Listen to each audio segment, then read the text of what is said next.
Hello, this is Angelica Yingst, and you're listening to Centered, grounded conversations about the metaphysical.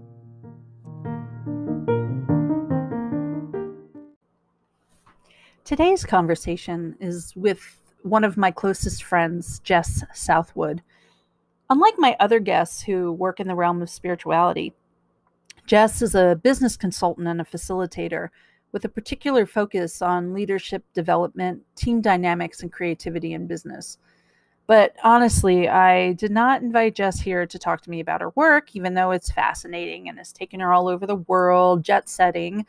I didn't invite Jess to talk to me because she loves yoga and writing and poetry, though I find that really fascinating, and she's an amazing writer. I invited Jess here because we share something in common.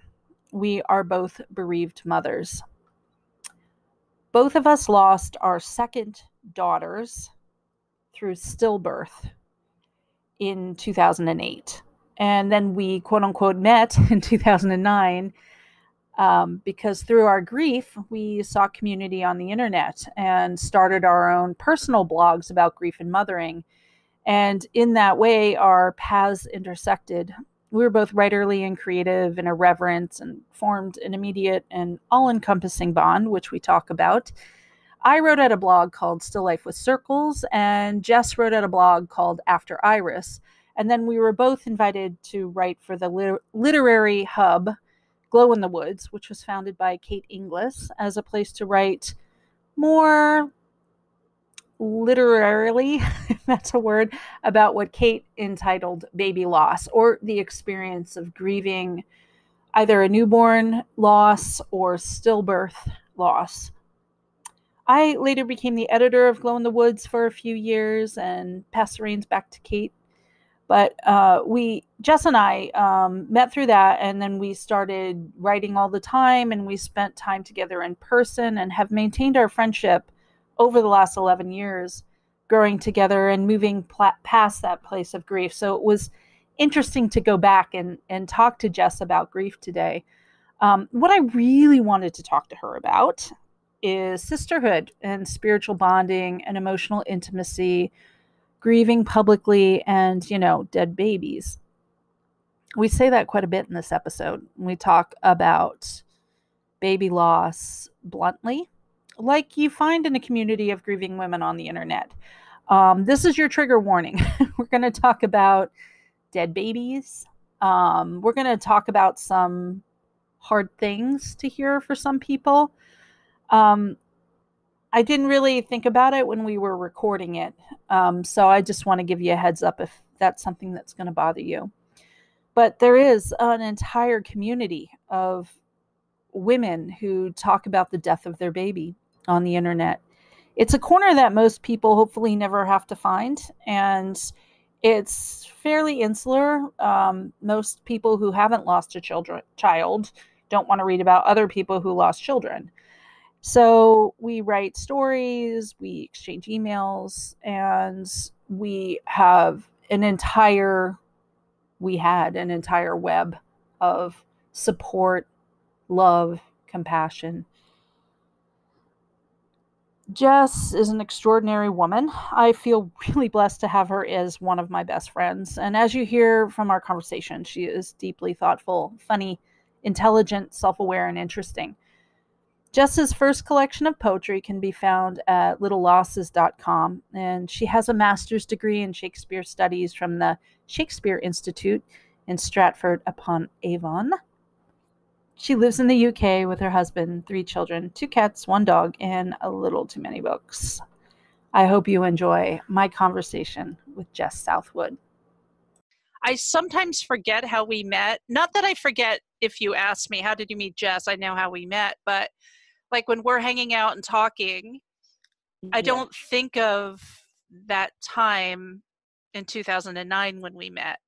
No. And I went back today to look at the first email that we exchanged. Well, first was like, there was a lot of comments. I think we were like mutually admiring each other on each other's blogs starting in like May of 2009. Yeah. So I think you were at a year. Were you at a year from Iris's death? Yes. So Iris was May, so it was not long after when that first email, because I went and reread it today when you mentioned it. That was in August, so I guess it had been a year and 3 months or something. Mo was a tiny baby, so you know, I'd had enough time to get pregnant, have a baby, and so it was it took me a little while. I think Lucia died in December of 2008. So Iris and Lucia were 6 months apart. Yeah, something like that. Yeah. Iris was May. Yeah. So yeah.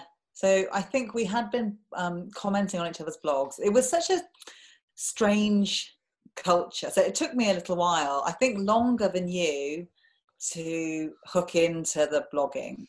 So I'd started writing the blog, but I didn't know that there were any other blogs out there. I literally thought, I am the only person who has ever thought to write this down. This is a unique experience. And funnily enough, I felt very strongly in the early stages of grief that no one had ever experienced it before. You know, that I actively didn't want to meet anybody else. I just didn't want to hear from them. You know, like it felt so raw that I just wasn't. Although I did Google celebrities with stillborn babies. Who's on that list? I don't even know. Keanu Reeves. Oh, that's why I love him. Yeah, I know. I love him so much, and I feel a very strong connection. Me and Keanu, very, very strong connection. Forever. Yeah. BFFs. Together. Yeah. And who else? I can't remember now. But so I looked up that, and then so it took me a little while, and then once I realised.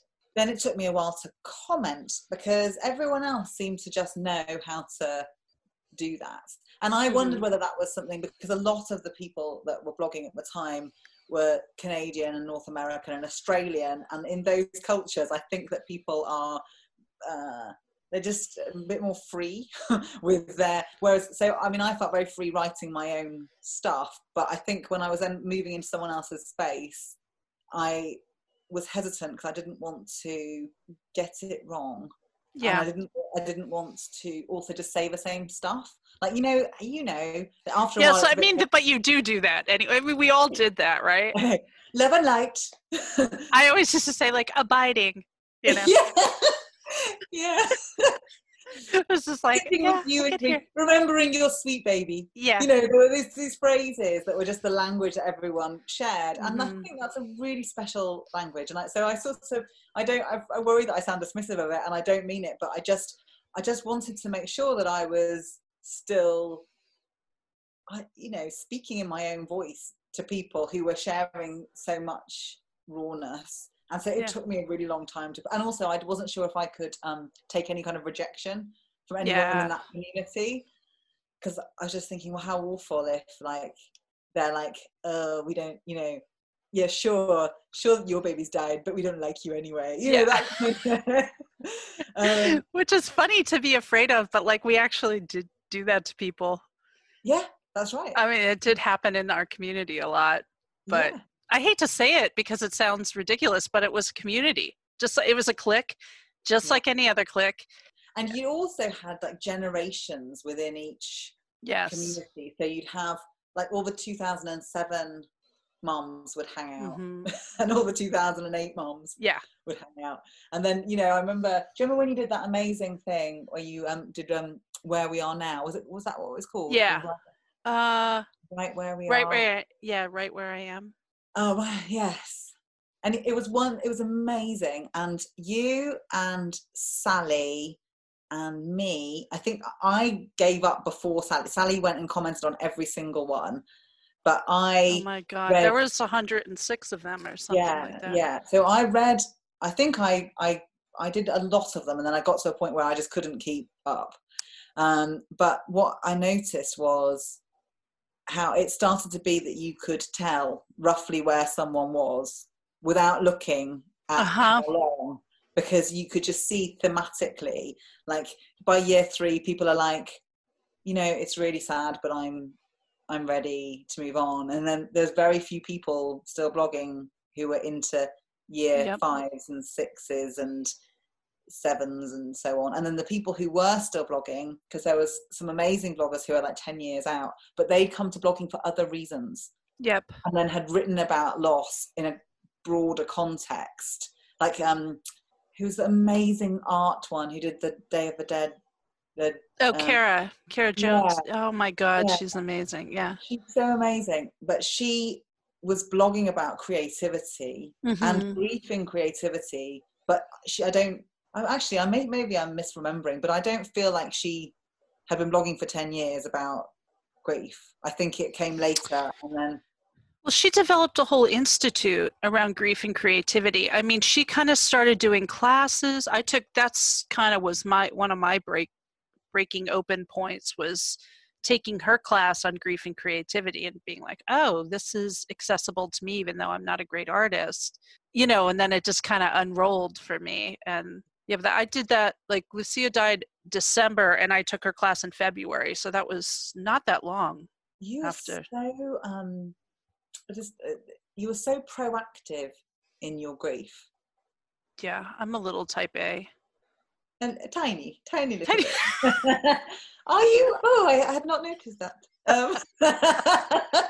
What did you say? You are such a joiner, Angie. That's what you said. You are. I am a joiner. I like to stay in the middle of the pack. That's so funny. Even in that first email that I sent you, the first 3 paragraphs of me effectively apologizing for getting in touch, like the most British person of all time. I don't know if you'd want to ever talk to someone like me, but here I am. Please ignore if I offend you by my forwardness. Well, I think you were going through a really hard time at that time because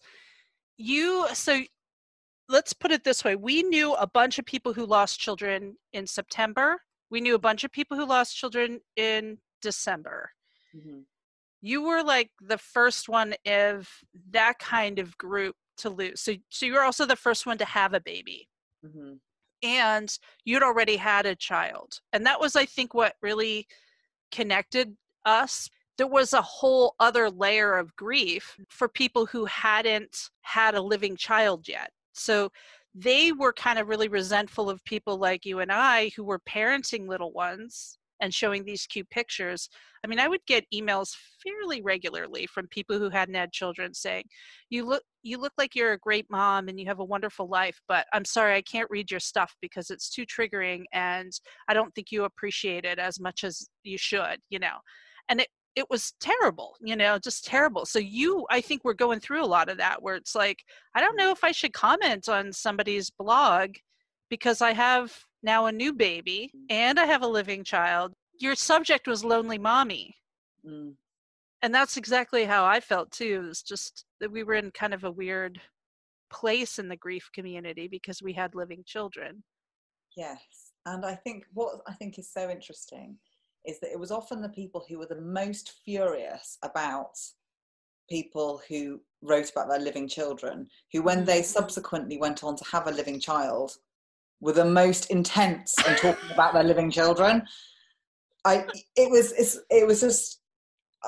think that grief makes dickheads of us all, doesn't it? Yeah. Because you become so insular. Do you remember around that time, there were those 2 women who wrote funny songs and they one played the ukulele and they were very, very funny, but they did one about smug pregnant women. Pregnant women are smug. Everyone knows it. Nobody says it because they're pregnant. That one. And I remember hearing that. I do remember that.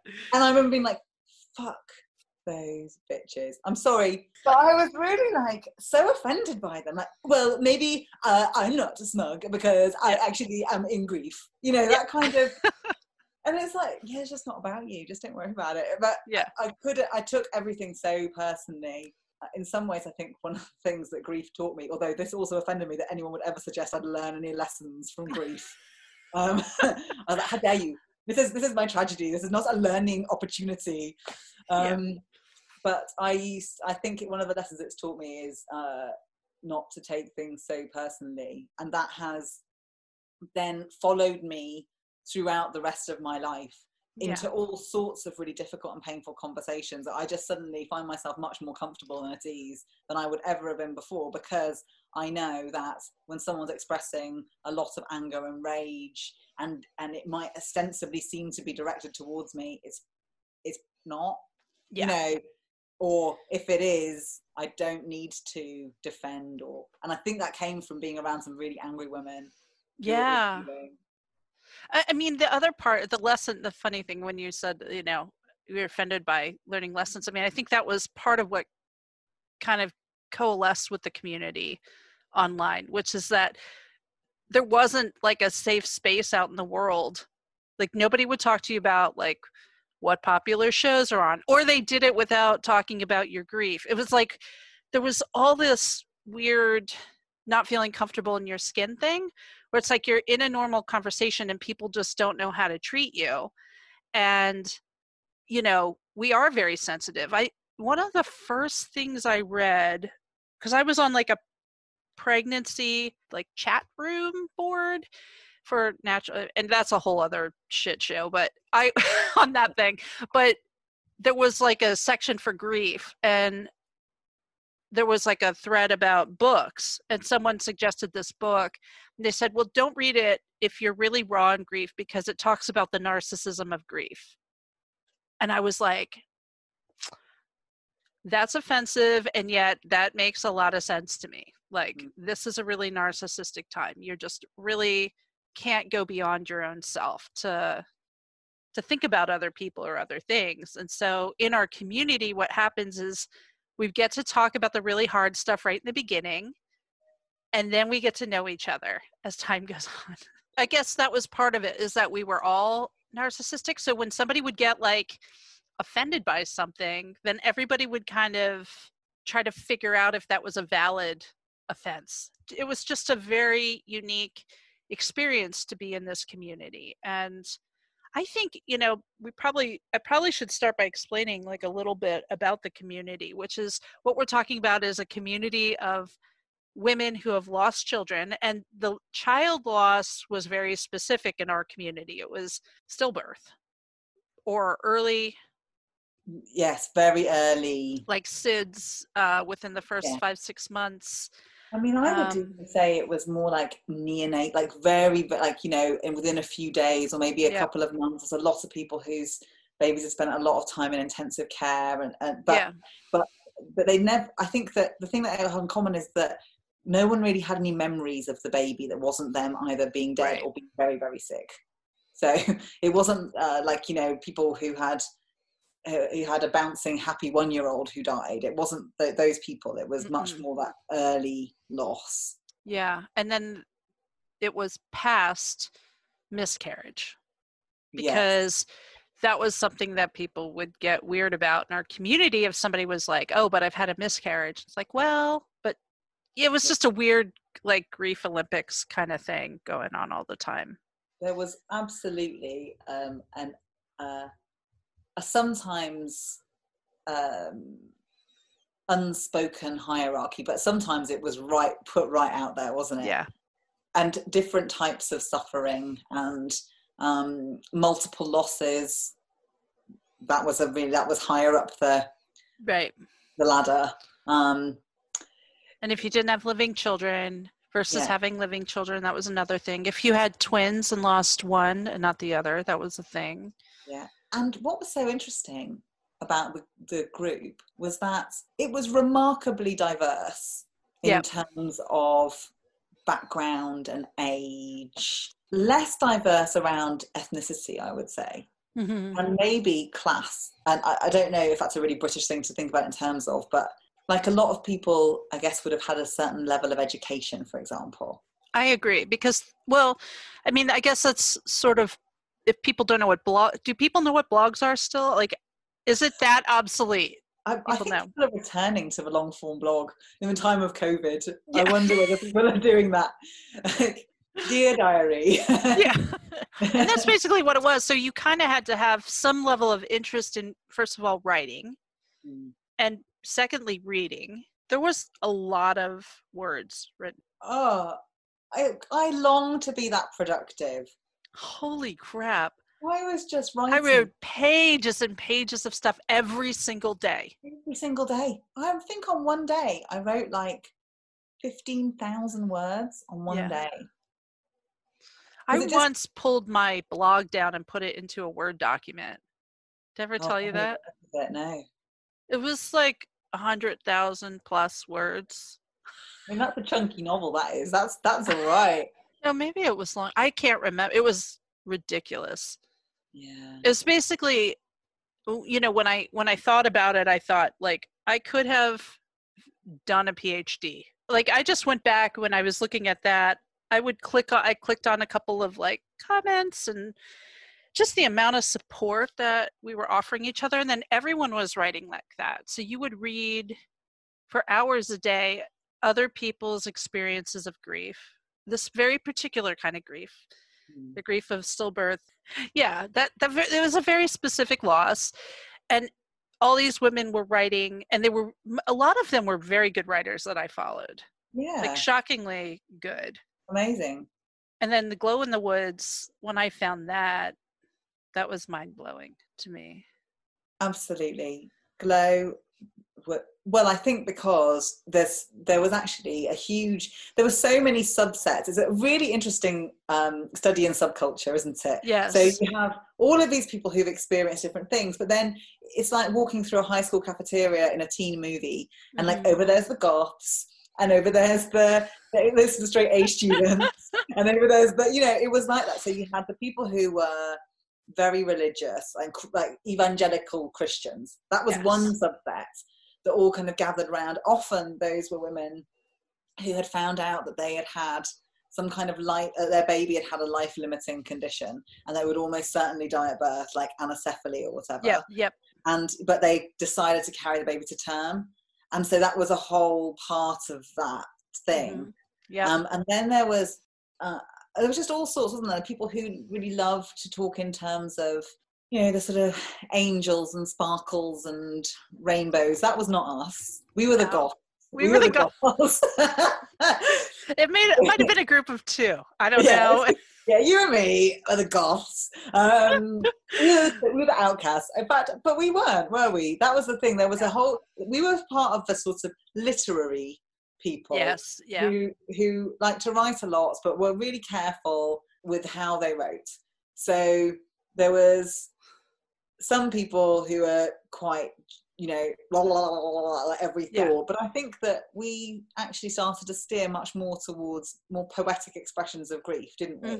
So I remember you writing something about finding a dead bird. Was it a crow or a raven or something? Something dark. It was very goth. A goth bird. So goth. And I was like, it really got me because it was very Edgar Allan Poe. Yes. I think I even did that. And so there definitely, and now I think about the people that I'm still in touch with. I mean, not really in touch with, but we're Facebook friends or whatever. Yeah. And I think about their professions.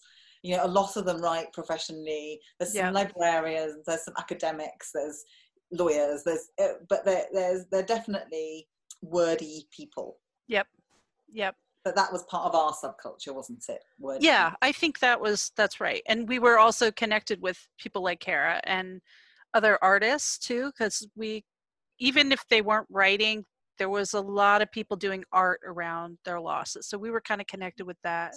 Yeah, there was some amazing art, wasn't there? Some extraordinary expressions, just really profoundly moving, and I think art that can't really be judged outside of its context either. It meant so much more because you understood.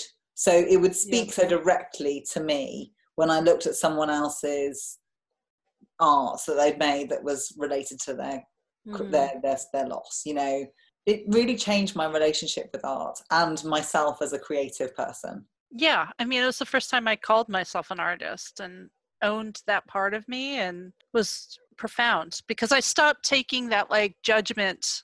It was just like, okay, is this bringing me peace? Is this bringing me some kind of relation, and I realize now it's kind of like relationship with spirit, and I don't mean God, I just mean like magic, medicine, magic. I don't know what to call it. I mean, I have words for it now that would only be me imposing it in the, behind.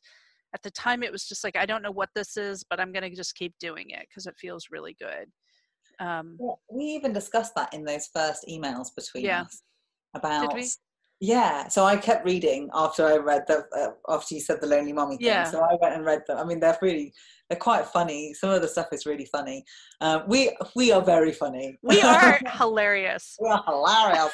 That's part of, I just have to interrupt just to say, like, that was part of what immediately was like, like a deep breath, deep exhale, was like, we were both kind of irreverent in the same way, and we riff off each other really well. Like, so we would joke a lot about having dead babies and stuff, and people would overhear us. Even like other grieving moms would be like, what the fuck is wrong with these women? We just thought each other were so funny when we would talk about our dead baby club. And I forget if it was you that was like, said that to somebody and they said, I think you need another name for your club. Did you? I know. Like, what? You know what? I'll call it what I like. Tar.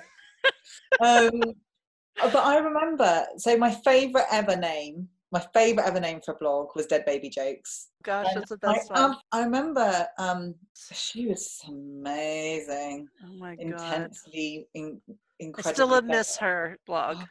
Mysterious. She was so mysterious. Mm-hmm. And she had kind of like an impish, trickstery kind of approach to, where she would just be like, okay, anonymous post about what you hate. Just cause chaos. The one where she said an anonymous post about things you don't like about other dead baby mums. Yeah. Oh my God. And that went savage. It was really shocking because it was cruel. Yeah. And it was like the worst of the internet. And that I'm sorry, I'm laughing, but I think back on him like, she knew what she was doing. Like, she thought that shit was funny. Like, she thought it was funny. Yeah. She did. And I think she was interested as well. She had a detachment, didn't she? Yeah. That allowed her to be just incredibly interested in what people will do given the opportunity. Yes. So those anonymous posts, in the end, she stopped, didn't she? So this will be the last one because I think it got too much. Yeah. We met her, and remember how she was like a vegetarian, and she was very like aware of other people's feelings, and I was like, this is so not what I thought she was gonna be like. I genuinely didn't know who I imagined, but I sort of, I think I kind of imagined her like with like leaves swirling around her and like a hawk flying overhead, and just like a falconer's glove and like yes, exactly. We met her in a Starbucks in Boston. and then I remember that day I asked her, I said, your blog name is my favorite, and she said, oh, it's because I remember finding, when my baby first died, finding this whole website full of dead baby jokes and being really upset and horrified. And I was like, oh, I can understand why that would be horrifying, but the reason I loved it so much was because I think dead baby jokes are quite funny, or like almost that, like, I felt like it was an irreverent reference, not like, so it was like sort of sly and like looking out the corner of your eye at something. Yeah. And so when she sort of spoke about it in quite a heartfelt way, it gave me some insight into how much you project onto other people. Yeah. Because for me, she had been this. I remember the first time she commented on my blog, and being like, oh my God, she knows who I am. Like, I know. When I met her, I was like, you're just such a lovely, obviously incredibly bright, but you're not mysterious. I thought you would be more mysterious. And it was just an interesting lesson for me in my projection. Yeah.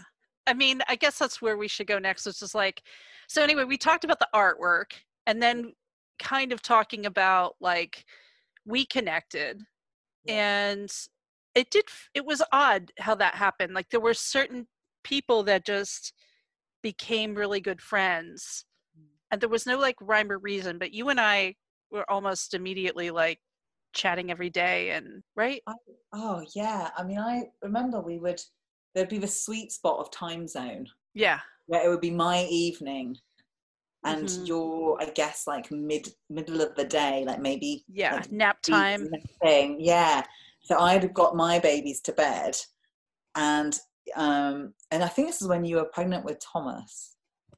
Yes. Yeah. So that's yeah. So we would just talk for hours. We would message for hours. Hmm. It was just messaging because it was so much going on as well. So you could message. It's like texting, which Yeah. wasn't as big a deal then either. Like you didn't have WhatsApp groups or whatever. Right. But I could just talk to you while everything else was going on. Yeah, exactly. That's how I did it.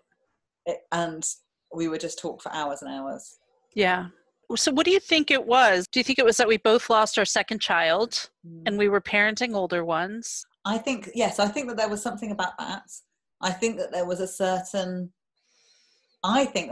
sensibility though that was nothing to do with the particulars of your life or my life, which for all the things that are similar, there's also loads of things that are really different. Right, You know, we exactly. come from vastly different backgrounds, don't we? Yes.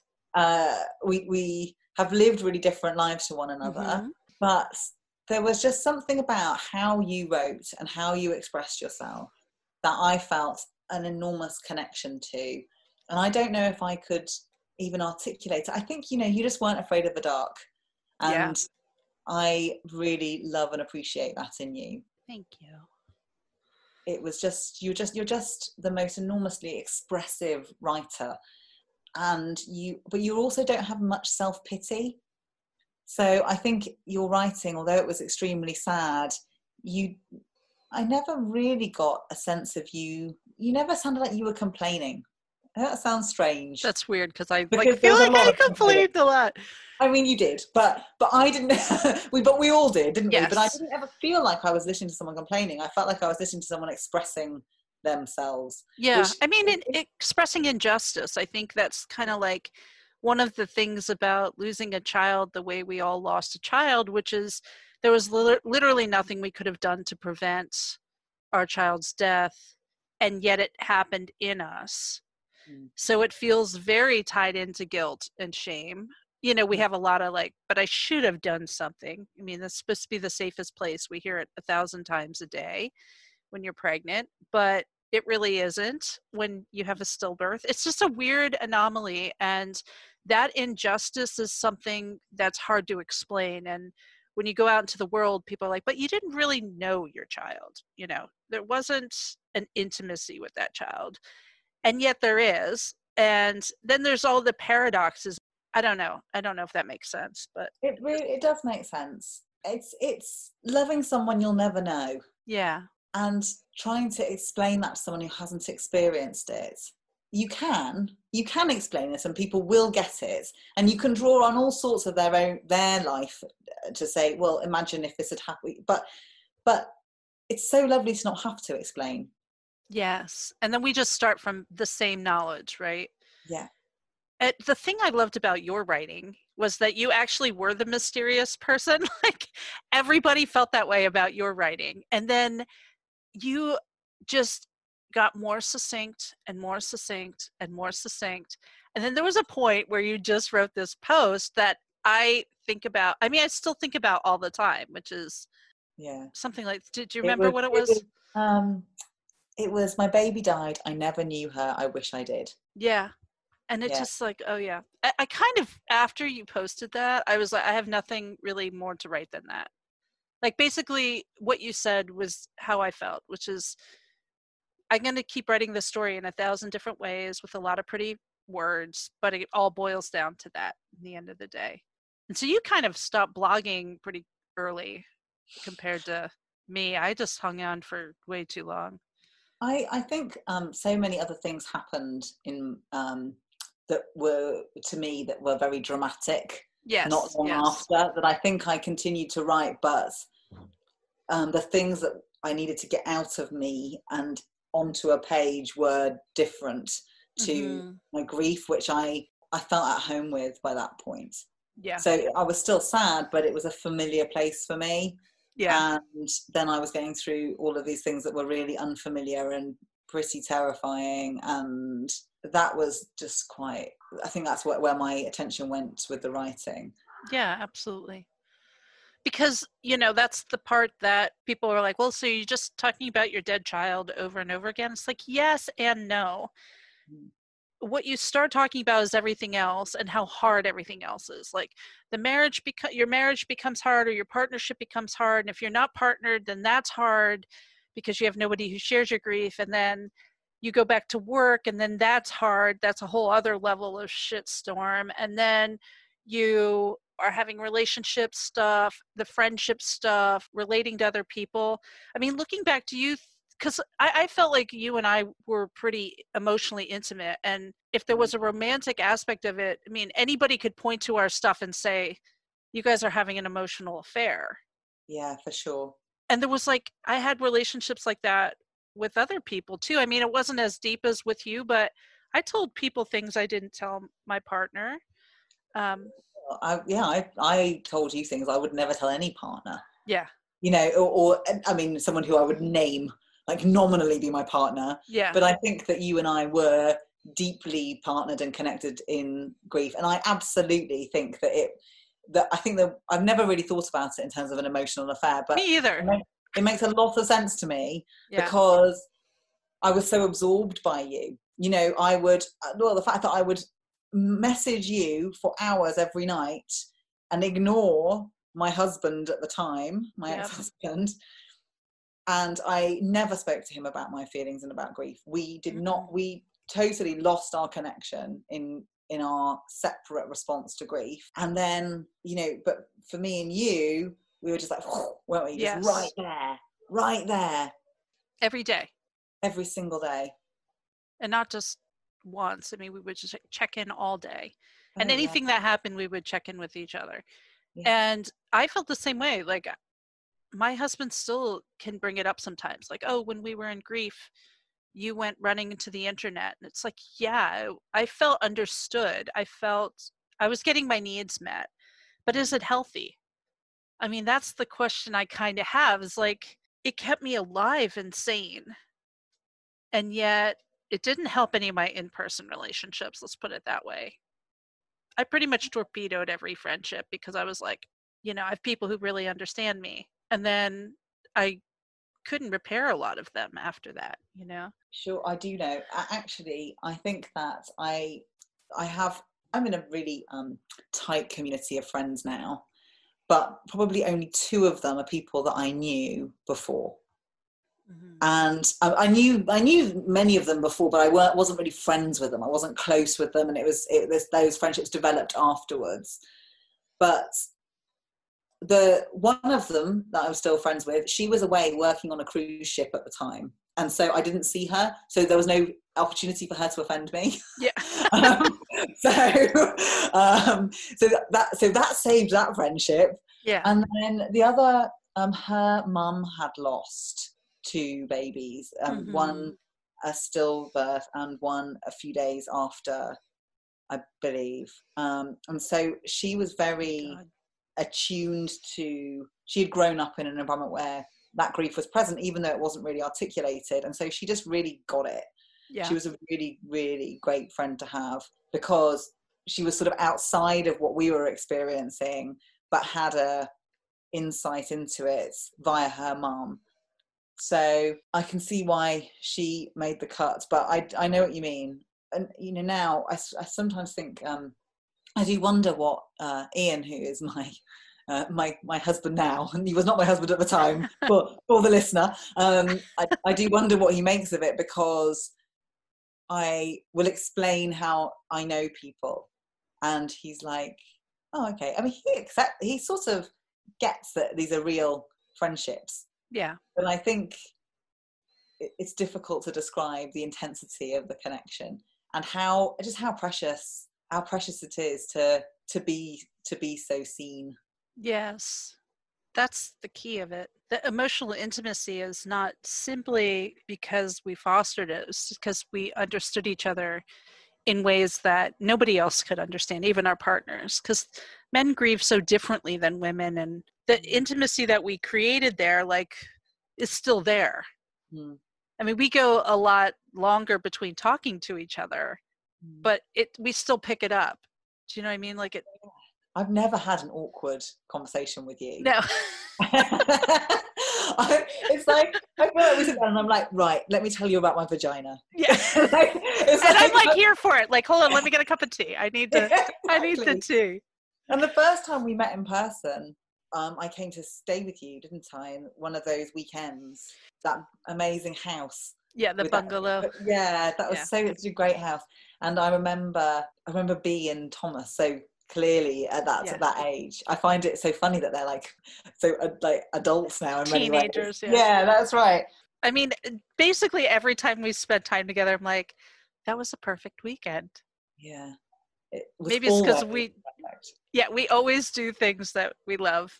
Which is like, wasn't the first time you came, we went to the Philadelphia Art Museum and just looked for paintings of either Mary breastfeeding Jesus or dead babies. That was like the entire trip. We walked around and you're like, oh, I just remember where another one is. I'm like, oh, awesome. And then we looked around those and we were like, do you want to look at anything else? I was like, no, not really. Oh wait, I would be like, oh wait, no, there's this one with this with Prometheus liver getting eaten out. Do you want to see that one? So we went over to that area. Cool. We had so fun. And then we walked over to the Mutter Museum. Oh, God, I love that place. Great. I love it so much.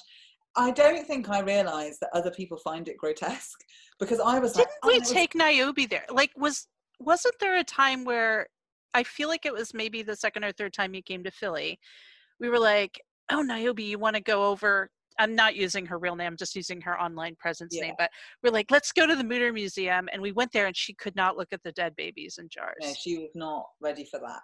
Well, I don't think she would ever have been. It was not, whereas the first time we went, we were like, oh, look, that would have been the gestation of so-and-so's baby. Yeah. And that would have been the gestation of this other person's baby. Exactly. And we literally went and found all of the all of the dead babies we knew so well, because actually people's dead babies were more real to us than their living children. Yes. Yeah. And we found them all. Oh, they would have been this age. Even like the diseases they may have died of or the syndromes they died of, there would be that baby in a jar. And we would like talk about that. Yeah, it's macabre, isn't it? It really is. It's terrible. It's why we're the goth. It's why we are the goth of the mommy blogging community. I found it so helpful. But it just meant so much to be able to talk about all of these things that really were shocking to literally everybody else. Yeah. And yet we could just be so easy with it. It was so easy. And that was not something I did not feel at ease in any other aspect of my life at the time. Yeah. Especially things like that where you're like, no, actually, you don't need to shelter me from this. I actually want to see. And I remember kind of crying a couple times when we were there, like tears coming to my eyes and just kind of processing what had happened again. But it didn't feel bad. It didn't feel gutting or anything, because I went to the art museum with my in-laws and they saw that the one painting, the stillbirth or the death of some baby, and they shielded me from it. And so it was such a different experience to go with another grieving mom and just be like, oh, I got to see this up close. Like, is this really a dead baby? Like, yeah, we were right there, weren't we? Like noses pressed to the canvas. Like, but I think that's right. It was, I think that in some ways that shielding and that looking away and that protecting, that was all of the stuff that I resented so profoundly in my life outside grieving mothers, because I felt like people were doing that to me all the time. Yeah. They were censoring or not being able to look at me directly. I remember people just really wanting me to be over it. I remember a few people being pretty critical about me writing and sharing all of my feelings so publicly. And so in a way, being able to just look at it really frankly and head on, it just meant so much to be able to do it. Yeah. And I really appreciated that all of those babies were in jars right there for me to look at, because, you know, I had such a very small amount of time with Iris's body. You know, that's one of the things that I think people talk about quite a lot in the grief community. I remember, was it maybe Carly had written a post, I think is a really great post, and I have directed people to it. It's like what to do if it's in the first, like if you're reading this from the hospital. And one of the things that she said was, take off the baby's clothes and look at its whole body. Yes, I did not do that. I didn't either.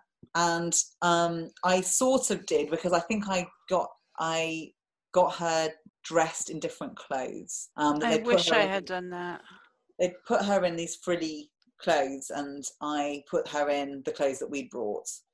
So I did get a look at her, but I wish I'd taken more photos. And also, I mean, because it's so overwhelming when your baby dies and there's so much going on. I remember at one point, me and David just sitting in the room with her. They left her in the room with us, which is so great. They really handled it brilliantly, the hospital that we were at. But we were so overwhelmed by it that we just did the crossword in the newspaper and ate a Twix and just didn't look at her. Like, we just forgot that she was there. And then we'd peek over and be like, oh yeah, there's our dead baby in a bassinet right there. And I sort of, now I'm like, why didn't I use more of that time to look at her and to be with her and to hold her? But the reality is that you just can't. It's just too much. Too much to process. So intense. And so then being able to subsequently go to a place and see those bodies, it just answered some questions for me that I'd still had and I hadn't realized that I was asking, you know? Yeah. So, as I'm sure that to someone listening to this conversation, there might be things to sort of cringe away from, but it was so important to me that we didn't pull away, and that we were, and I feel that there was this unconditional nature of our connection and our friendship. Yeah. Was all born from sharing that instinct and wanting to be there in the intensity of that moment. Yeah, and be there in a non-judgmental way of each other. Like, even if we sometimes would judge other people, we never would judge each other about. So that was very healing for me. I don't even know how to say it any other way. Just to, like you said, be seen, be known, be appreciated. You know, when I would say something like, do you want to go to a museum of medical oddities and look at babies in jars? You're like, of course I do. Like, whereas, you know, other women grieving are not the same as us. So I don't want to pretend like we're the norm, but that's the important part, is finding that person that aligns with you. One of the things I think was very bonding for us is doing like the Still Life 365 project. Like, I know I was kind of leading it and doing it on my own, but you helped me so much with that, just brainstorming and thinking about it, which was a project where we posted a piece of art or writing or creation from a grieving mom every day for a year, or dad. We had music and poetry and artwork and knitting. I just remember there was somebody who posted like this incredibly long scarf. It was so long. It like went the whole length of a house. Do you remember that? Yeah. And she just like was so sad. She just kept knitting and knitting and knitting. Like a modern day Penelope. Yeah. Tapestry. Yeah. Yeah. It's pretty intense. Yeah. There was a lot. I think that was one of the reasons why we connected on lots of levels, didn't we? It was because we also had, it wasn't just the writing, it was, oh, this is a cool thing. Oh yeah, I'll do the cool thing. And I think that, I mean, we joked earlier about you being a joiner, and I'm not as much of a joiner. Yeah. But I think that our friendship gave me permission in a way to join in with things that I think I would have been self-conscious to do. Yeah. And I think that actually, I think that's a big part of the spirituality dimension that sort of evolved. Like, you as a being evolved spiritually. Yes. From the time that we met to now. And I think that, I mean, we both did, but I think for you there was this huge transformation. Yeah, huge. Because I got sober. And I think that we went to see a tarot reader together. Oh my God, I remember that. On the door, and she said, yes, you have to come back. And then she came back and she was just really like, and did a very lackluster reading. And you were like, you know what, I think I could do a better tarot reading for you. than that lady, because you were just become really interested in it. Yeah. It was just one of those things where we went up there, and I kind of remember saying to you, if she tells you you have a curse on you and that you can get it removed with a candle for $200, and she like literally did that to us, and you're like, no, thank you. And we walked out, and you were like, how did you know she was going to do that? I was like, 'cause that's what those women do all the time. Yeah. Then I started reading for you, which was so fun. Yeah. And then I think that trip we went to Borders and bought me a tarot deck and a book. Yeah. And so when I tried to read for you, but I was just like this in the book, like, and this means that he's at the beginning of a journey. And it took me a long time to become more fluent in the reading. But that was the beginning. And then it was the second time we went to see the man who touched her hair, and it was like on like, you know, squeezing my arm. That was so funny, because he said that like you're like a soccer mom. That's what he said to me. Do you remember that? And you were like, soccer mom? I remember what you said. You're like, she's a goddamn mystic. Yeah, exactly. And I think he compared you unfavorably to maybe to your sister. Yeah. Well, she's very special. She's very, very psychic. You, not so much. Like that. Oh my gosh. That's so funny. I remember that. And he was just touching my hair and like petting me. I know. And I was like, if you keep doing that, I'm going to go to sleep. Like, I think I even said that to him, but it was just so odd. Yeah. It was really interesting though.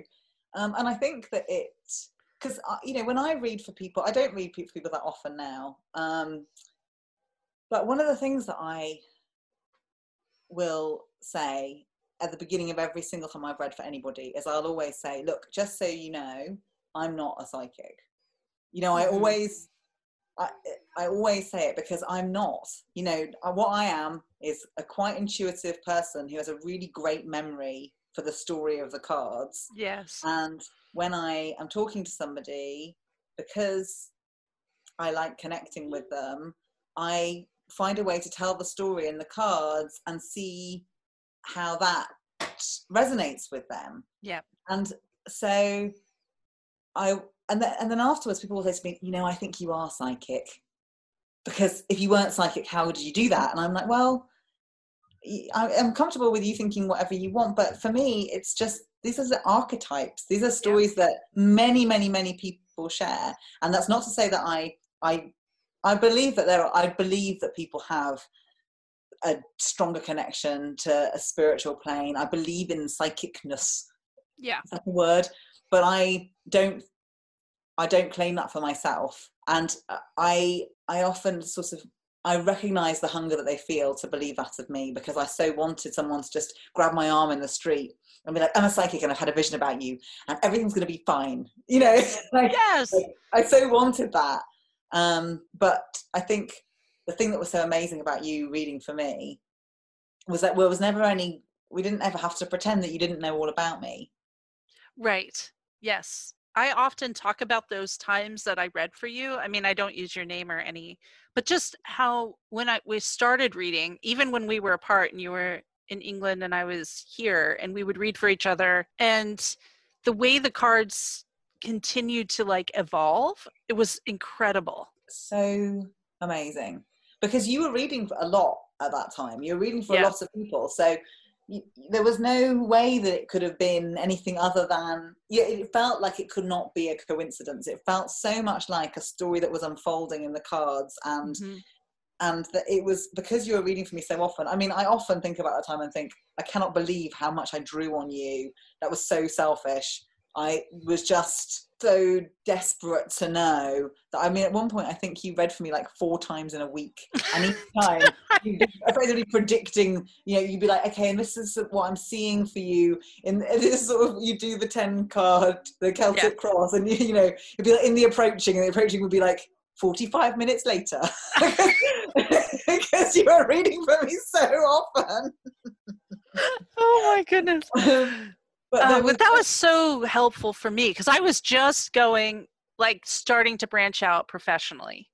Like at I basically, probably that first time I bought you a deck, I don't know if I used a book when I read for you, but it was a very long time that I was reading from a book. I probably wasn't, but yeah, I mean, it took me a long time to trust that I didn't need a book to read the cards. When we were doing that, because we had such an intimacy and because we were completely honest, you would just be like, I would say, well, try to couch it in a kind of a nice way. And I'd be like, well, kind of, in this way, you're being a little maybe like you're just thinking about yourself. You're like, no, I'm being a selfish bitch right now. And I'd be like, yes, that's what I wanted to say, but I couldn't say it.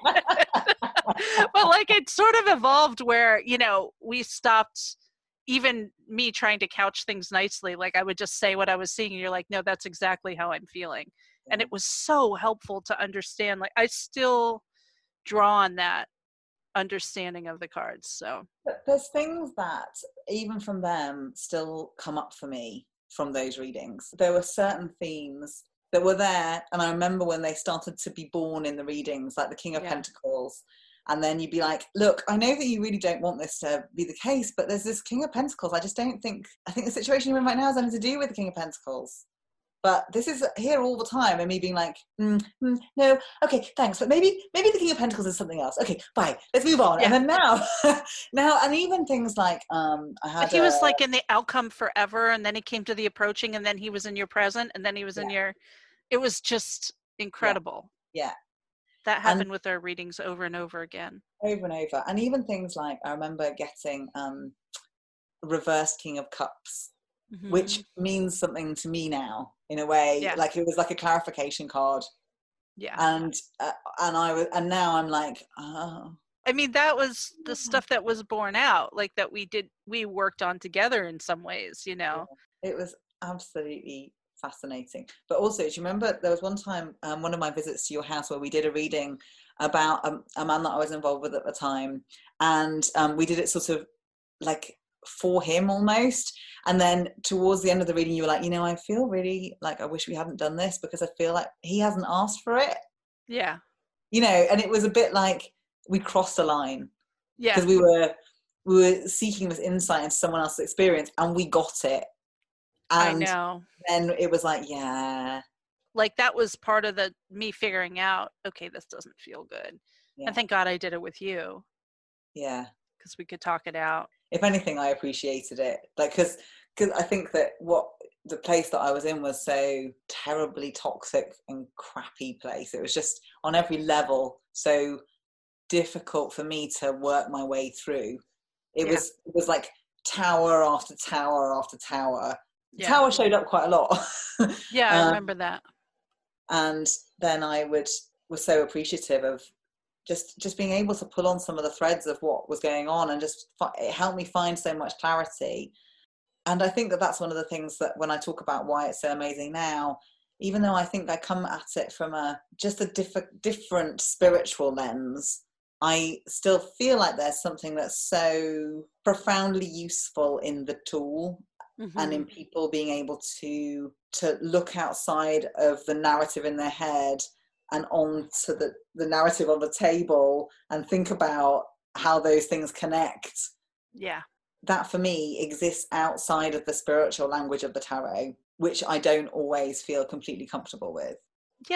Maybe we should talk about, I have belief in God and that spiritual part, but you do it more to connect with your subconscious, and like you don't have that same belief.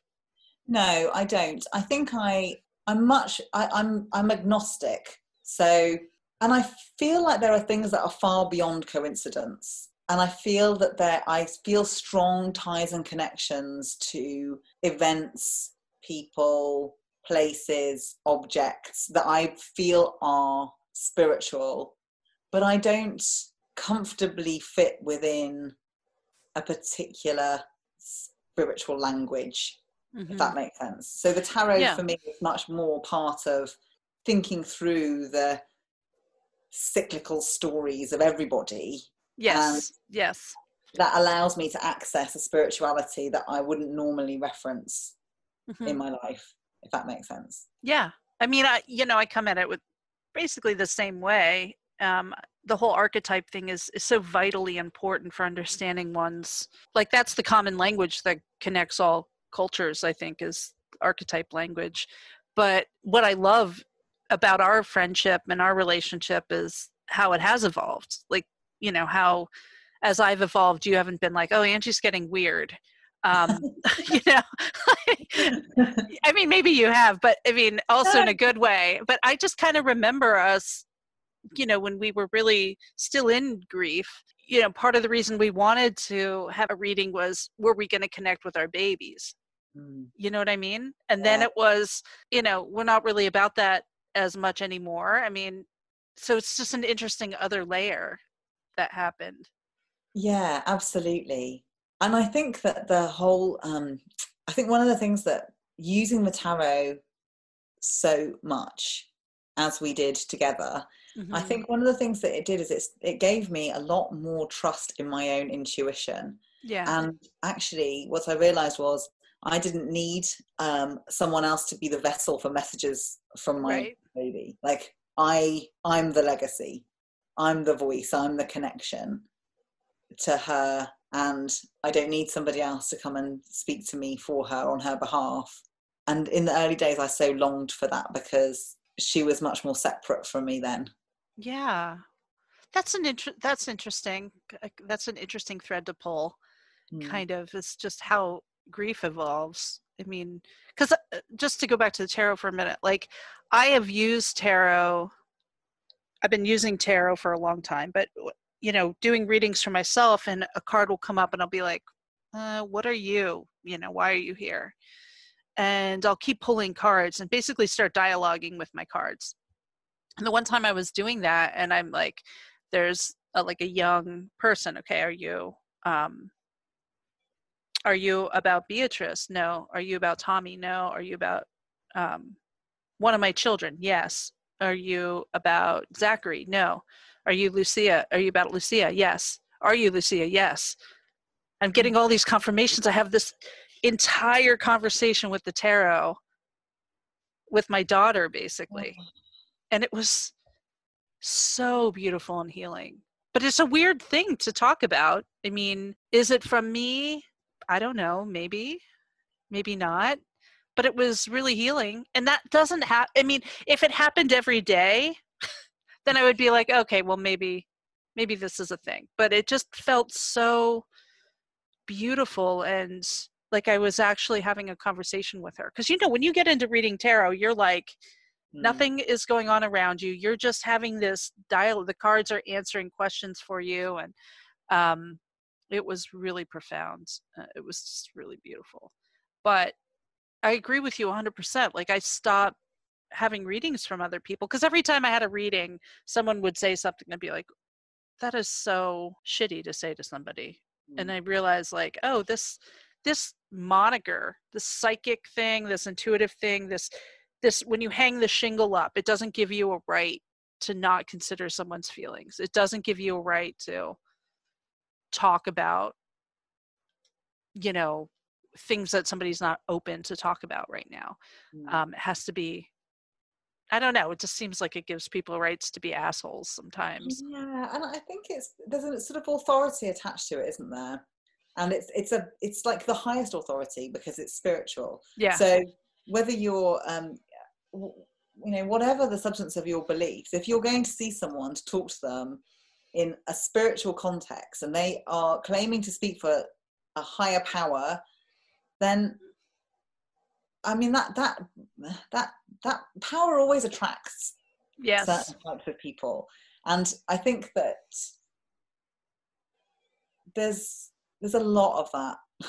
There's a lot of those sorts of abuses or just assumptions. I mean, the soccer mom thing, you know, like, I mean, I'm sure he didn't think that he was saying anything derogatory to you. Yeah, but, and I mean, on one hand, it wasn't derogatory at all. I wasn't offended, but the other hand, it was very surface, you know, like he was reading what I was wearing. He was reading how I looked. He was reading about my age. He was reading about my hands, whether I was wearing a wedding ring. Like, there was a lot of things he was reading. Was he reading my energy? I don't know. I don't think so. So yes, I mean, I don't think it is derogatory to be a soccer mom, and I yeah, only mean in the context that we were in, where yeah, you were there to make a deep spiritual connection. For someone to see you so superficially yep, felt like more of a betrayal than hmm, all sorts of things that he might have been able to say that were worse. Like, so yeah, if he looked at me and said, you know, you're a whore, yeah, I would have been like, yeah, on many levels that's true. You know, I'd have been like, yeah, you got it. yeah, I feel very seen. but, but exactly. but because those are the things that I was fearful of in myself. You know, I was Yeah, navigating life newly outside of my marriage, where I was doing things that were not great. You know, they were compromising, yeah, um, and they played a part in other people's shit. You know, in other people's adultery and infidelity, and other people's stories and patterns that, you know, I'm not proud of who I was then. So I think those sorts of insights from the tarot, and actually, you know, it was quite useful to be able to work out some of my darkness there, because I was feeling so wretched about myself and my choices. yeah, And so to be able to lay it all out. And I think that's one of the things I find about tarot is I think it's really redemptive as well. Like, that's the story, is there's yeah, always redemption. And like, I love that death is not the end. You know, yeah, and I feel like in our lives we live so many little deaths, don't we? And then we're reborn. And yeah, in terms of our friendship, that's happened so many times, and the evolution of our friendship. You hmm, know, we've let go of identities and gained new ones, and I think that that's what I love so much about it. And that at the end of every reading, I've always felt uplifted, no matter what the subject was, and no matter yeah, what the outcome card was. Even if it was the devil, yeah, even if it was the tower, I would feel like, okay, it's time for me to look at the things that are binding me to this obsessive, you know, unpleasant, base, you know, thing that I'm experiencing. It's time, it's time, you know. And so I think that there's so much hope in the tarot. I love that about it. yeah. Me too. Me too. Especially because you can always ask the question, "How can I make this better?" Mm. You know, how can I change this energy? How can I shift this? Like, if they're all black, you can always ask that question for another card, you know. And that's the gift, is it gives you, it points you in the right direction. There's like this great meme of like, you know, this what's the teacher that in Hogwarts who's like the one that reads the, do you Oh, know what I'm talking about? I yeah, forget her name. Trelawney, Professor Yeah, Trelawney.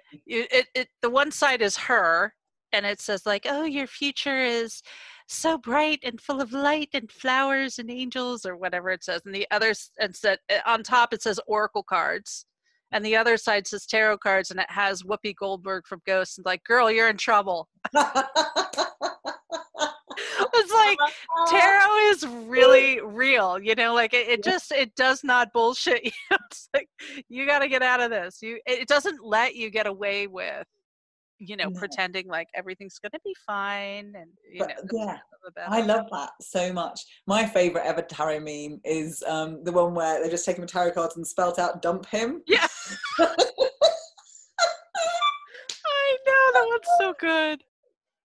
It's just joyous, isn't it? Like the layers on layers on layers. Because Mm-hmm. I think in many ways, like memes and the characters in memes, they are like the archetypes of our time, Yes. aren't they? Yeah, So totally. they share that same language. All right, so let's kind of wrap up. I guess the last thing I want to talk about is like maybe how grief has evolved for you, and like, do you miss having a community? Like, do you miss having a blog? Do you miss having a grieving women's community? Or do you think you've replaced it with something else? I don't miss it. I think what I miss being able to write so fluently, Yeah. because I, and I also miss the narcissism that allowed me to prioritize my writing and my feelings, Yeah. because now I don't get to do that in the same way. Mm-hmm. So I've been working on the same piece of writing for years, Yeah. and it has not gone anywhere. I just haven't prioritized it because I haven't felt the burning yearning. It hasn't been painful to keep the thoughts in me. I've loved doing it, but it hasn't been as compelling. So I miss all of that. I think I miss the intensity of grief sometimes. Like, I really felt it, and it didn't feel like an ordinary experience. Yeah. So sometimes I'll just notice things that make me think, oh, I'm really far away from that. Yeah. And that makes me feel its own kind of sadness. And at other times I'm taken aback by how much I still feel it. On Iris's birthday last year, I was just overcome. And this year again, it was just really a much bigger day than I'd anticipated, because I'd had a few years where we were just kind of in a routine. And that's shifted and changed as my children have got older. They haven't participated so much in it, in the rituals, and so now I'm navigating a sort of solitary grief, because I'm not married to the person that I had Iris with. My grief exists all on its own. So I think I miss a lot of the sort of shared nature of grief that we had then. Yeah. I'm just in such a different, it belongs to me so much more now. It's just, as I think I can't remember exactly what I said, but that it's in me. It's not separate from me. She's not separate from me in the way that I once felt that she was something over there that was lost. Now she just doesn't, like, I don't even see, I used to see children who are the same age and be like, oh, that's how old she'd be. I don't do that at all anymore. She doesn't exist like that for me now. No, me it's either. just inside. When it catches me, I cry every time I see a movie or a show where a child's been kidnapped and returned. And I think it's because I always have used the language of loss, like I lost her, that sometimes I feel like someone's going to knock on my door and said, we found your baby, here's your baby. Like, here's this child who grew separately and far away. And I just feel this profound loss that my child has never come home.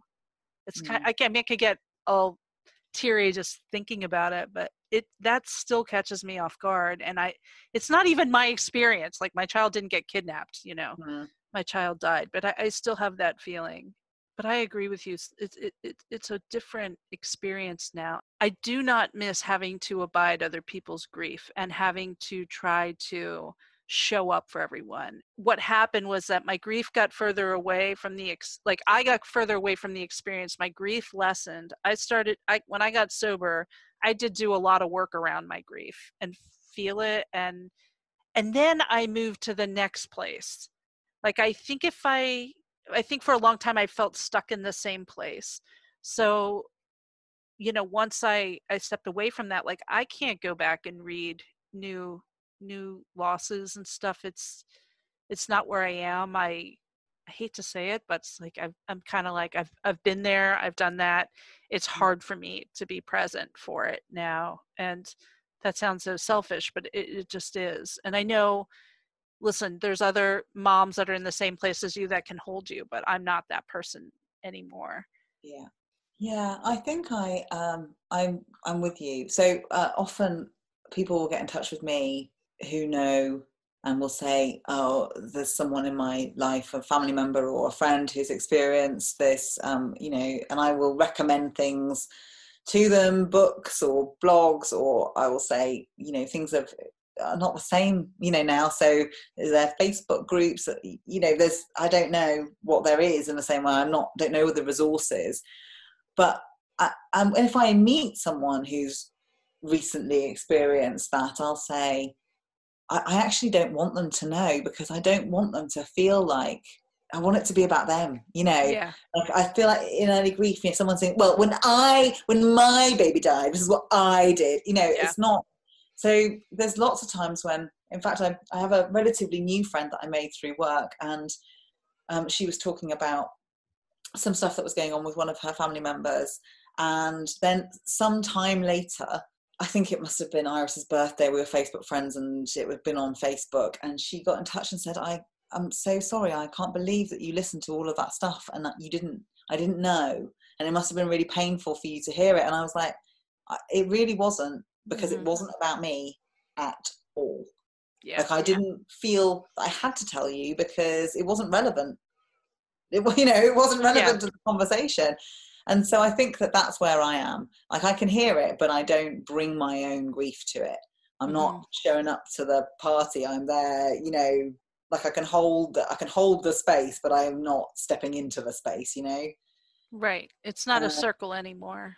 No. Where we're all waiting to have our turn to talk and put our story out into the circle. It's just truly abiding. It's so funny because I used to write that all the time. But like, truly abiding by somebody else's grief and not having to comment. You're holding space in that way, just taking them where they are. And I really resented when people told me how I should honor my baby. Just be like, oh my God, shut up. Like, I had a therapist, and I picked her because she also had a stillbirth.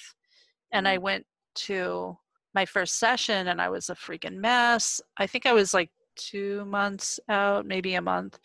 And she was like, well, so do you have any questions? And I was crying.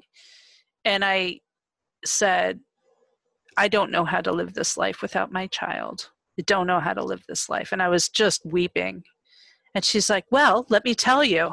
She literally said that, and then went through like, you can light a candle and have a candle there. You can do this, you can do that. And I know she meant well, but it was more of a rhetorical question. Like, I wasn't asking for actual instructions on how to live life without my child. I knew what I had to do, which was like, just keep swimming, basically, like, just keep doing one thing after the other. What I was saying is, emotionally, I don't know how to live this way with so much pain. And what she was telling me was, you can take some steps and not feel pain. And I was like, that's just not true. It's not true.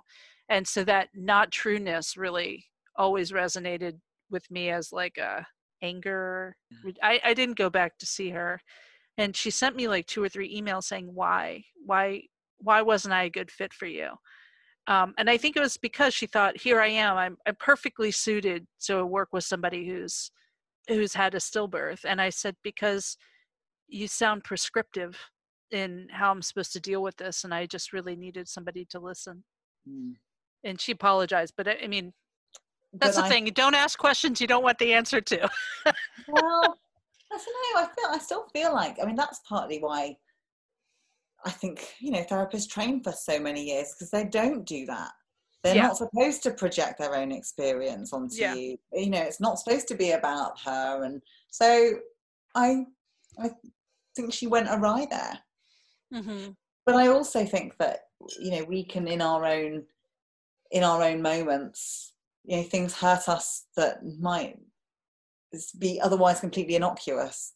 Yeah. And I think that's what I don't miss, is what a raw nerve I was. Yeah. All the time. Oh. All the time. But I like what you said too, like the immediacy of grief, the way you feel it is it's so present, and you have to just feel it. Like, there's nothing else that you pay attention to other than that pain. And then you've got the hormonal mix, all the stuff, just, it's like this perfect cocktail of, I think narcissism is a good word, but I don't think it's bad. Like, we tend to use narcissism as being like, an insult. And I think in that way, it's just, I had to pay attention to myself. I had to find what was going to heal me and help me. And thankfully it was like friendships like I have with you, and that was powerful. Our relationship has been one of the most meaningful of my life, and will always be. Me too. I love you. I love you too.